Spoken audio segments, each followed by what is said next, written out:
Oi, tudo Tudo bom, bem, gente? Pedro? Boazinha, tudo bom, Yuri? Tudo bem? Tudo bem? Tudo bom.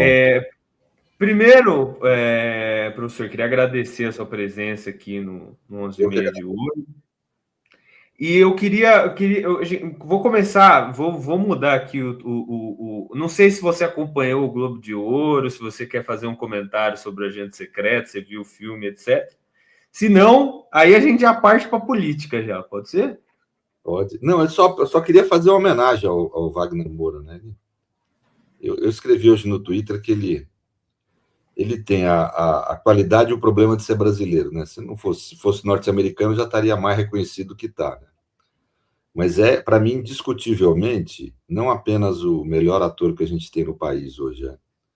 Ele é um dos melhores do mundo e da história das artes cênicas. Assim, para mim, é comparável Al Pacino, Brando, Laurence Olivier, é esse tipo de patamar, assim, que, né? Quase tudo que eu vi dele, eu achei, assim, genial, sabe? Gozado que só teve uma coisa que eu vi dele que eu não gostei, a versão dele do Hamlet no teatro, né? Eu fui muito empolgado, porque o Olivier, eu me lembro, eu fiz teatro na juventude, né? Eu me lembro que o Olivier teve uma coisa genial, que foi fazer aquele monólogo do Hamlet de costas, né, para a plateia, e foi genial, assim. E eu acho que o Moura ele exagerou um pouco nessa versão dele do Hamlet. Ficou muito abstrato, muito até um pouco arrogante. Mas de resto, tudo que eu vi dele eu sempre adorei, assim, sabe? E acho, assim, sinceramente, um dos melhores atores que eu já tive notícia no mundo e na história das artes cênicas. Assim, não acho que seja algo usual, não. Provavelmente o melhor ator que nós já tivemos do Brasil, mesmo comparados aos outros grandes do passado. E um dos melhores do mundo, eu não tenho dúvida, assim, e da história mesmo, sabe? É um imenso orgulho ele ser brasileiro, né? Eu acho que é um orgulho para todos nós aí. O filme, você acredita que eu ainda não vi? Eu tive um fim de ano cheio de trabalho, de problema, e não tive tempo ainda de ver, mas quero ver muito.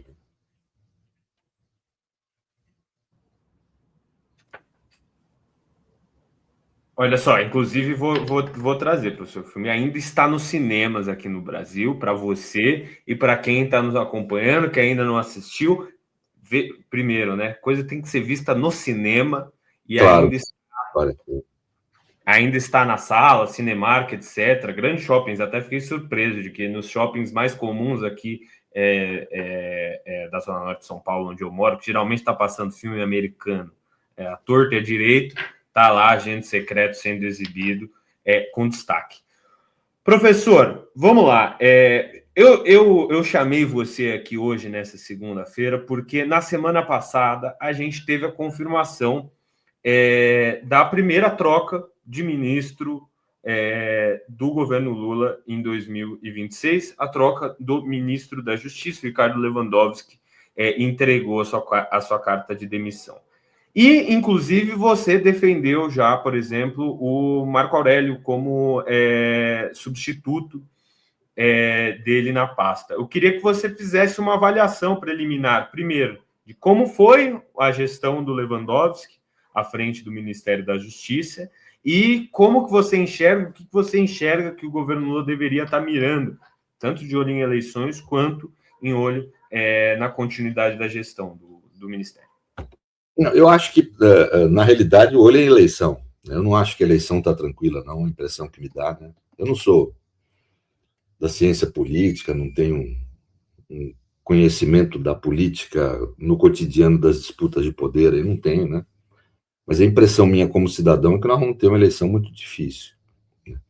Então acho que o foco tem que ser esse. Aí eu imaginei o Marco, sem falar com ele, nem a gente vive uma vida tão atribulada que não tem contato com os amigos diariamente, sabe? Mas eu imaginei ele porque eu acho que ele tem aquele perfil de ser, além de um jurista muito bem preparado, né, como advogado, maduro já, né, vivido, ele tem um ativismo político que eu acho interessante de ter nesse momento, sabe? Alguém comprometido com o presidente, com o partido PT, né, que é o partido do presidente, esse tipo de coisa, né? Então, acho que ele mescla os dois. E ele montou o Prerrogativas, eu não sou mais do Prerrogativas, mas eu fui um dos fundadores lá. E não é fácil juntar advogado, viu? É uma racinha ruim, assim, tem uns egos, assim, é difícil ser. E ele conseguiu sempre administrar aquilo muito bem. Então, é um jeito que tem habilidade para lidar com. Porque precisa de alguém com habilidade para lidar com o Congresso nesse momento, para lidar com o Judiciário, principalmente. Né? O ministro da Justiça tem muito esse papel. Então, eu acho que ele seria um nome muito bom. Mas eu vi na mídia que ele deu uma declaração, parece que não está muito interessado, vamos dizer assim, não tem lá muito foco nisso. E vi que parece que talvez, eu vi hoje que talvez seja o Wellington, que também é um bom nome, viu? Conheci ele superficialmente, mas achei um bom nome também. Então, os nomes que estão falados aí são bons, né? Eu, francamente, não gostei da ideia de trocar o Ministério da Justiça com alguém de mais conservador, vamos dizer, para viabilizar a nomeação do Messias. Eu acho que o Messias tem que ser nomeado de um jeito ou de outro, e vai ser, não tenho a menor dúvida disso, né? E acho que o Ministério da Justiça, nesse momento, é estratégico para a gente, nesse momento de disputa. Tal. No futuro governo pode até ser negociar, não vejo tanto problema, mas nesse momento eu acho fundamental ter alguém alinhado. Então tem que ser o Marcos, se não o Wellington, tem que ser alguém alinhado com o governo mesmo.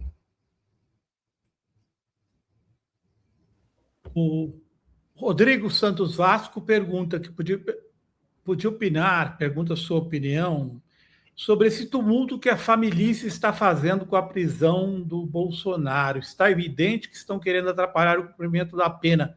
Não era o caso dele ir para Papuda. Eu vou trazer, antes de você opinar, Serrano, aqui a mais recente, né? É que o médico foi chamado ontem porque as crises de soluço teriam se tornado um quadro grave de azia. Isso é o que diz o filho, Carlos Bolsonaro. Então, todos os dias eles fazem postagens, ou eles vão lá pessoalmente para dizer aí, isso aqui é o que o Carlos Bolsonaro disse. O médico do meu pai foi chamado hoje, domingo, 11 de janeiro, à prisão, após sermos informados de que suas crises persistentes de soluços evoluíram para um quadro de azia constante. E é perceptível grave abalo psicológico que sofre agravado pelo fato de permanecer sozinho na solitária. Sozinho na solitária. Estranho, né? O que lhe parece, Pedro? Olha, eu acho que tem que ter sensibilidade humana qualquer pessoa que é presa, né? Uma situação muito difícil. Né? Mas vamos ser objetivo. O presidente Bolsonaro, mesmo tendo sido condenado de forma definitiva, ele está preso na Polícia Federal, numa cela ultra especial. Ele fica isolado porque é uma forma de garantir a segurança dele. Um ex-presidente da República é muito perigoso de ter contatos, vamos dizer, cotidianos com o resto da população carcerária. Né? Mas ele fica isolado do resto da população carcerária. Ele teve autorização para que os parentes possam visitá-lo a qualquer dia, a qualquer hora. Isso, inclusive, não existe no sistema carcerário.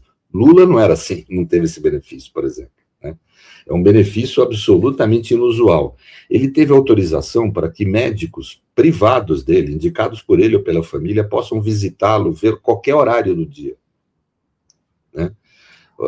Ou seja, os mesmos, quer dizer, 24 horas por dia ele tem assistência médica, a assistência que ele escolher, inclusive. Né? Não é a assistência, vamos dizer, que existe dentro do sistema prisional. Né?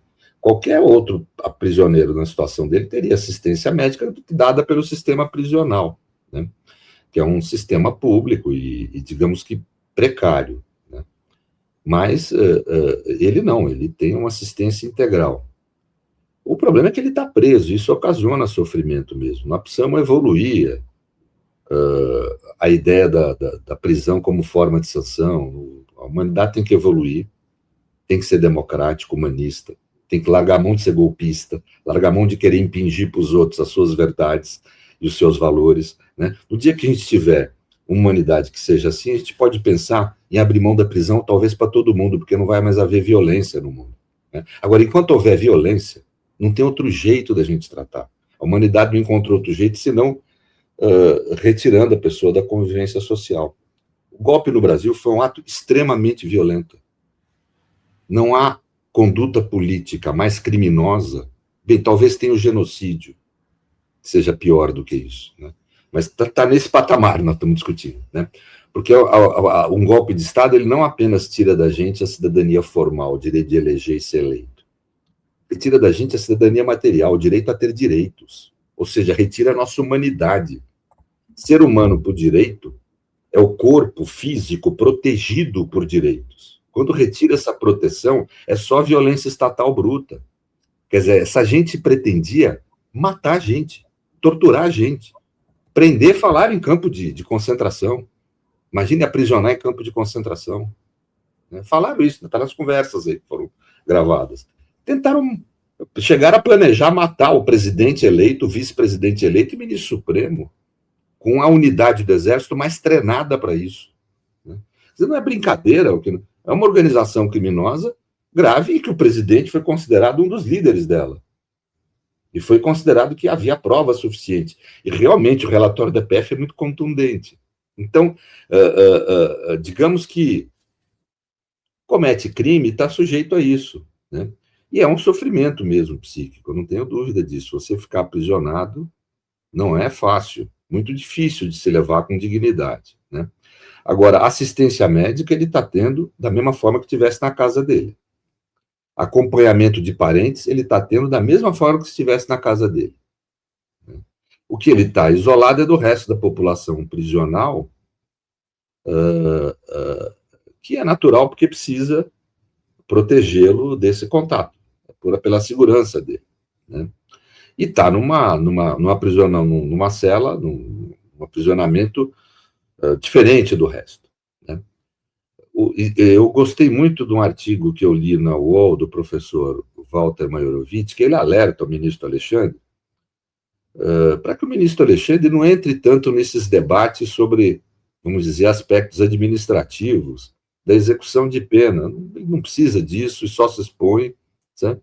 Então, talvez transferir, se o presidente está tão revoltado onde ele está, talvez transferir o Papapuda para uma cela nas mesmas condições e deixá-lo sob administração normal, que qualquer aprisionado é submetido, como Lula foi, etc., né? Eu acho que talvez fosse o melhor do que o ministro ficar decidindo cada questão. Né? Quando houver divergência entre os advogados do presidente, do ex-presidente, e a administração prisional, aí o ministro pode intervir eventualmente. Mas eu acho que esse cotidiano não deveria estar sendo tratado no ambiente que está. Né? Agora, o que a gente tem que entender politicamente. A finalidade toda desse discurso não é saúde do presidente, eu não acredito nisso, francamente, Lazenha. Eu acho que a finalidade é a extrema-direita fazer o que ela sabe fazer bem, né? Desde Goebbels, né, que falava isso. É produzir uma narrativa, um discurso constante, falando mentiras que acabam virando verdade. Né? Então, acho que essa que é a função, é ficar produzindo um discurso de coitadismo do presidente. Ele liderou uma organização criminosa, ele falava em matar 30 mil pessoas de esquerda. Falava isso. Falou claramente em discurso, propôs isso publicamente. Né? Pegou lá o microfone como se fosse uma metralhadora, você lembra disso? É esse tipo de gente. Claro. Ele o tempo inteiro propôs violência. Existem provas de que ele participou de uma organização criminosa violenta que pretendia dar um golpe de Estado no Brasil. Ele precisa ser preso. Não tem outro caminho. Né? Agora, prisão ocasiona dor? Ocasiona. Não quer ter risco de ser preso? Não pratique violências, não tente praticar golpe de Estado, não tente acabar com a democracia e com os direitos das pessoas no Brasil. Né? Não tente impor o seu ponto de vista à força para os outros. Né? Conviva com mais paz, sossego, e com certeza não vai ser preso, não vai passar por esse tipo de constrangimento. Professor, antes do Yuri vir com a próxima pergunta, eu sei que ele tem várias, só queria passar rapidinho aqui um vídeo que mostra muito isso que o senhor falou sobre a questão da hipocrisia. Chama muita atenção a hipocrisia, quer dizer, a diferença entre o discurso que eles fazem hoje e o discurso histórico da extrema-direita. Acho que um vídeo capturou muito bem isso. Vamos ver. Ele está num quarto, trancado, que só pode ser aberto quando ele tem que tomar medicação. A primeira medicação do dia às 8 horas da manhã. Isso nos preocupa. Tem gente com pena de presidiário, pô. Lá é lugar do cara se ferrar, pô. Vai se explodir, pô. Lá é o lugar de pagar seus pecados. E o objetivo da cadeia é tirar o canalha da sociedade, não é recuperar, não. É um quarto úmido, molhado, inclusive, em que esse problema não foi corrigido também. Eu tenho nojo da palavra direitos humanos nesse país. Nojo. Ele está num quarto de 12 metros quadrados, trancado na chave 22 horas por dia. Chega de frescura, de mimimi. Vão ficar chorando até quando? Que é o ar-condicionado central. É um barulho constante. Isso é tortura. Eu sou favorável à tortura, tu sabe disso. Só mostrando aqui para vocês, né, o que muita gente chama muita atenção. Eu acho que o pessoal de esquerda também concorda com o Pedro Serrano no sentido de essa coisa do punitivismo e tal, né? Mas a gente não pode esquecer o discurso que eles fizeram, né, Yuri? Mas é essa contradição mesmo, essa hipocrisia, né? Agora, veja, o problema, o sistema prisional brasileiro é precário, é um estado de coisa inconstitucional, julgou o Supremo, né? Agora, com todas essas deficiências que podem apontar, não dá, por melhor que seja o lugar que o ex-presidente esteja aprisionado, não é um hotel, nem é para ser, né? Isso para lembrar a fala deles, né? Que eles sempre falavam isso, né? Não é para ser, é um aprisionamento, né? Agora, o lugar que ele está não se compara com o resto do sistema prisional brasileiro, em que a maioria dos aprisionados estão por crimes muito menos graves. Temos que falar isso aqui, socialmente muito menos graves, né? Um sujeito que quebra um vidro de automóvel e furta um celular, rouba um celular, tira o celular da mão da pessoa, ele pega uma pena pior do que Bolsonaro pegou pelo golpe de Estado, pela tentativa de golpe, né? Então, gente com uma periculosidade social muito menor, né? E está submetida a um sofrimento muito maior. Tem muita gente doente no sistema, muita gente doente, né? Adoentada, né? E que não tem privilégio de ter médico 24 horas por dia, a visita da família quando quer, né? Tá numa sala sozinho, né? Agora, obviamente, esses problemas têm que ser corrigidos. Aí, se ela está muito úmida, a sala tem que ver, tem que corrigir a umidade. O barulho do ar-condicionado tem que ver se é possível corrigir ou não, tem que ver, né? Não tem muito jeito, tem que olhar, quer dizer, tem que tentar melhorar o máximo possível a vida dele lá, mas dentro dos limites do razoável, né? E não produzindo o que, assim, querem acabar com a prisão dele, essa é a realidade, não querem que ele seja aprisionado por ter mais cometer um crime grave, né? Deveriam ser mais coerentes, quer dizer, querem leitura, é punitivista para os outros, para si é ultra-garantista, né? E não funciona, né? Isso não é algo que funcione, né? Vou, inclusive, trazer um dado aqui para destacar essa situação que o professor trouxe. Cerca de 7 mil pessoas pegam tuberculose todos os anos no sistema prisional brasileiro. Tuberculose, que é uma doença que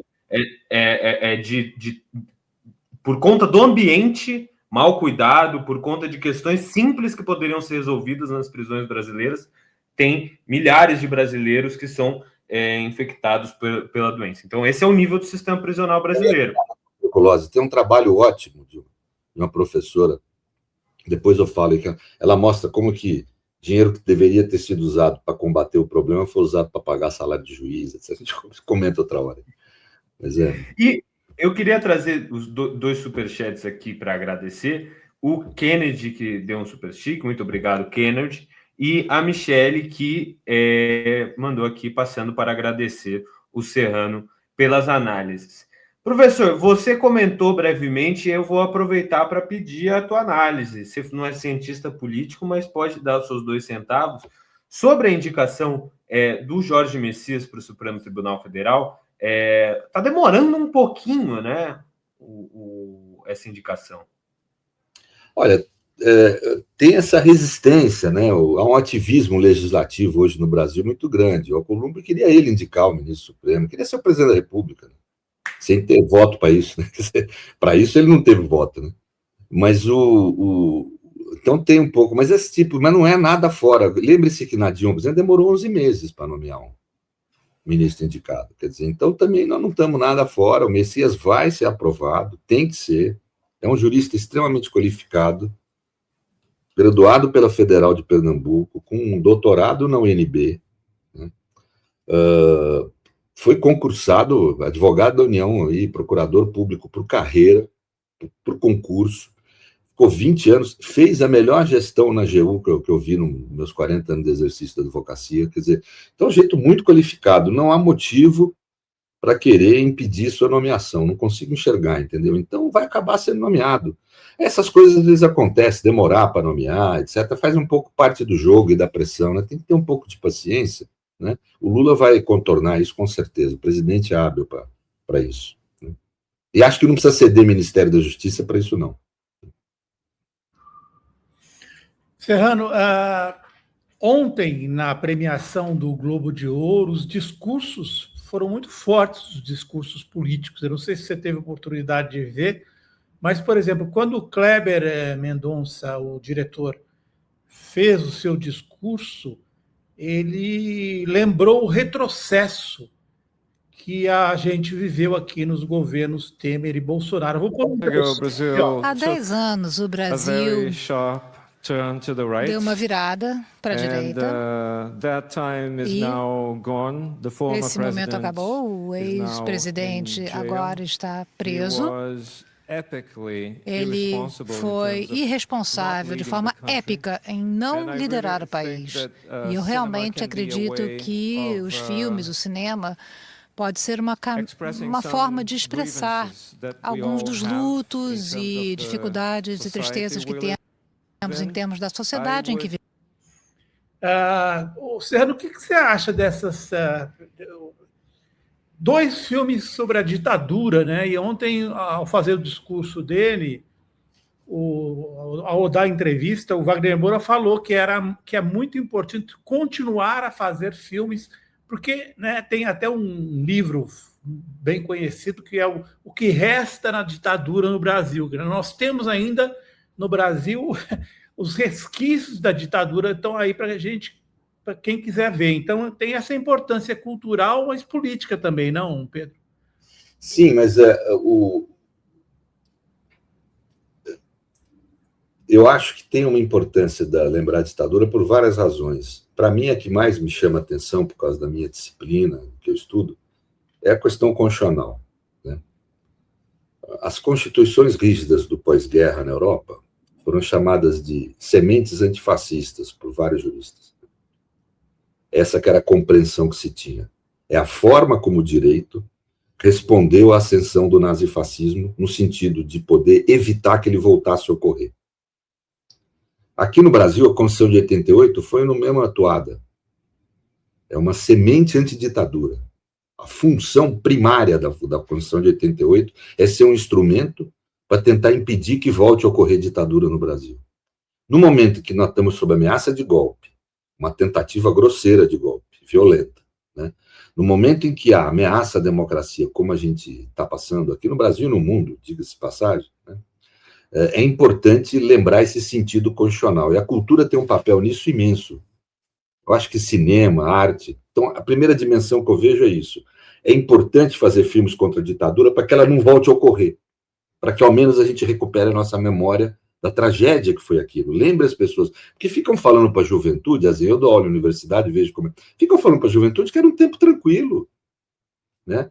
Que era um tempo de progresso, de tudo bem, não se fazia mal para ninguém. Aí eu falo para a juventude, mataram 10 mil indígenas nessa época. 10 mil. Mais de 400 pessoas foram desaparecidas, né? Então, foram mortas, muita gente torturada, exilada. E falo outro exemplo. Você sabia, Zé, que na época da ditadura, no Tribunal de Justiça de São Paulo, mulheres não entravam no concurso para juiz? Não entravam. Elas passavam na primeira e segunda prova, que eram as provas objetivas de conhecimento, e na hora da entrevista social eram barradas. Quer dizer, a ditadura repercutiu em vários ambientes da vida, não só no ambiente, inclusive, da disputa entre uma esquerda mais radicalizada pelo momento e os militares da ditadura. Atingiu a sociedade como um todo. Então, lembrar dessas coisas eu acho muito relevante, né? E acho que Bolsonaro acaba levando essas patadas aí também, porque ele deu muita patada no setor cultural, vamos ser objetivo aqui. Ele quis acabar com a arte no Brasil, ele quis acabar com o cinema, ele quis acabar com a nossa criatividade, né? Ele quis aniquilar com os nossos artistas, quer dizer, quis explicitamente, né, claramente, né? Então é óbvio que existe um movimento contra ele nesse ambiente, que é para poder garantir a existência da cultura, da arte brasileira, né? contra a destruição que ele quis e quer promover, essa gente quer promover. Essa gente é o mar de ignorância, de tudo que é de ruim na humanidade. A gente tem que entender isso. Na área de chamava, é o mal extremo. O mal você não identifica bem o mal no cotidiano das relações, né? Está muito misturado dentro da gente. Né? Agora, quando ele é extremo, o mal é identificável. Porque ele é extremado, ele vai para a fronteira. Essa gente pratica o mal extremo. A gente tem que entender isso. Então, ele é identificado, absolutamente identificável como o mal. Né? Então, e foi direto contra, talvez, a coisa mais intensa que a gente tem, que é a beleza. Né? A beleza nos lembra, nos dá esperança de viver sempre. Né? É o que dá força para a gente viver. A viver é difícil, é para profissional, não é para amador. Né? Quer dizer, é difícil.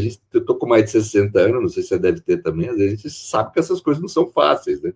Então, a beleza é muito importante para a gente poder conduzir o cotidiano. Né? É muito importante para a gente se embriagar de beleza para poder suportar a dificuldade do que é viver. Essa gente quis acabar com a beleza. Essa gente quer a dor, quer o sofrimento das pessoas. Né? Emula sofrimento, dor, né? Por causa de sentimentos profundos de ressentimento, de ódio do outro, né? De achar que o outro não tem direito a nada, que ele tem direito a tudo. Né? Pensa que Bolsonaro, nessa situação da prisão, ele quer ser um príncipe. Né? Foram lá fazer campanha com o Trump para ele não ser processado. Na época ele não estava preso. Ele não queria ser processado. Quer dizer, qualquer um de nós está sujeito a processo, a inquérito, etc. Qualquer um de nós, qualquer cidadão, é ônus da cidadania. Ele não quer os ônus da cidadania, só quer privilégio, quer ser o aristocrata. Né? Então, e quer acabar com a beleza, quer acabar com tudo que não seja ele próprio. Né? É um mix de psicopatia com fortes traços de um egoísmo intenso, né? Em que o centro do mundo é ele, ponto. Né? Então, eu acho que esse tipo de comportamento é muito ruim. Né? E o segmento artístico, como é ameaçado na sua vida, a existência do segmento é ameaçado pelo Bolsonaro constantemente e pelos seus seguidores, é evidente que eles reagem, tem que reagir mesmo. Não pode deixar a beleza morrer. Né? Senão a vida nossa vai ficar muito difícil. Pedro perguntou se eu já tenho mais de 60. Graças a Deus, Pedro, porque eu acho que a gente começa a viver aos 60. Ultimamente está assim mesmo. Ferreira, você entendeu? A gente só tem a dimensão da vida depois dos 60, a dimensão completa da vida. Então, eu falo para os jovens, envelheçam, por favor, para vocês entenderem justamente o que o Pedro Serrano acabou de dizer. A beleza é uma raridade, a beleza ela é assim, ó. Ela também é assim, ó.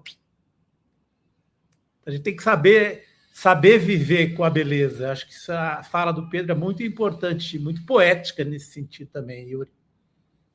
Mas é isso mesmo. Você vê o Wagner Moura interpretando. Antes de tudo, é belo. Né? Anima a gente a continuar vivo, a ter um lado interessante e positivo da vida, né? Ô, professor, eu sei que você tem uma viagem para fazer agora. A gente combinou até o 12h10. Eu vou trazer aqui rapidinho os superchats, especialmente os endereçados a você. Por exemplo, Décia Madil, que diz: na Papuda, esse chororô do presidiário acaba, se referindo ao Bolsonaro e também em confluência com a sua análise, né? E o Kennedy, que mandou aqui um super sticker. O José, eu já vou trazer o seu, José. Deixa o professor, a gente liberar aqui o professor e a gente fala da Simone Tebet.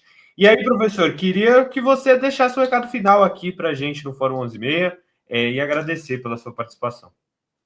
A dificuldade nesse assunto do Bolsonaro é isso, que ele não pode ir para o ambiente comum, né, porque é um ex-presidente e a lei brasileira determina a proteção aos ex-presidentes, e corretamente determina. Ele não pode ir para o ambiente comum, né, mas também não pode ir para casa, como se nada tivesse acontecido. Ele é um condenado pela justiça. É um sujeito que foi considerado que cometeu crime pela justiça. Tem que pagar por isso, e um crime violento, né? Então, precisa responder por isso, penalmente, né? A expectativa é que ele se corrija durante a prisão e que quando sair da prisão pare de querer falar dessas coisas de golpe, etc. Tal, seja um ser humano melhor, né?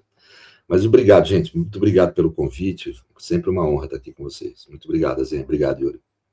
Obrigado, professor. Tchau, tchau.